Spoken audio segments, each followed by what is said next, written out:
الرحمن الرحيم. اليوم متابعين قناتي بدي افرجيكم كيف تصنع التربة اللي بسموها الترب او تربة من اوراق الاشجار. شايفين كيف تربة تنحط في القصيص، صالحة للزهور وغنية ومفيدة جدا للهم.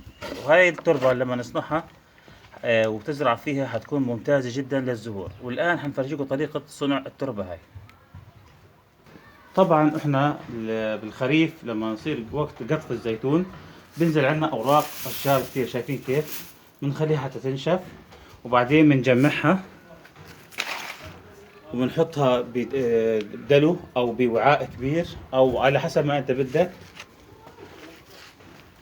زي هيك دلو، ونحطه بكميات اللي لازم ينضغط ضغط بشكل كبير، ولازم تحط فوقيه بس تخلص شوية رمل مع ورق الزهور تبعه، ولازم ينضغط بوزن وتبله مي، ولازم يكون عليه ضغط كبير.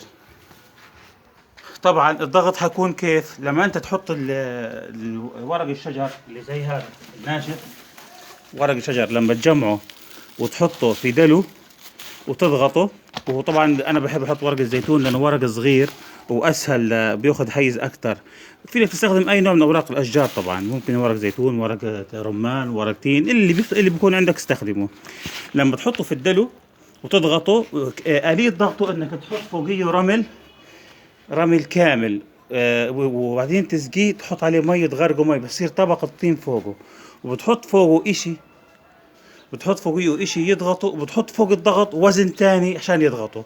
طبعا المدة حتكون لمدة سنة، من 6 اشهر لسنة، حتى تصير عندكم جاهزة مادة الدبال او الترب، اللي في عدة اسماء له، في بسموه ناس تربة صناعية، في ناس يسموه ترب او دبال، اللي بدك اياه. وهاي غنية جدا بالحديد والبوتاسيوم والكلسيوم وكل المواد اللي فيها للنباتات اللي بتحتاجها النباتات الزراعية. طبعا لا له ريحة بيطلع ولا اشي، ولما تستخدمه حتشوف كيف الوضع عندك، والنباتات حتقوى القصيص عندك، نباتات الزينة والزهور. ولا تنسى اذا عجبكم الفيديو يا شباب انه تحطوا شير ولايك، وتنسوش الاعجاب وتفعلوا الجرس وتشتركوا في القناة. بارك الله فيكم، واستنونا في فيديو جديد ان شاء الله في فن الزراعة.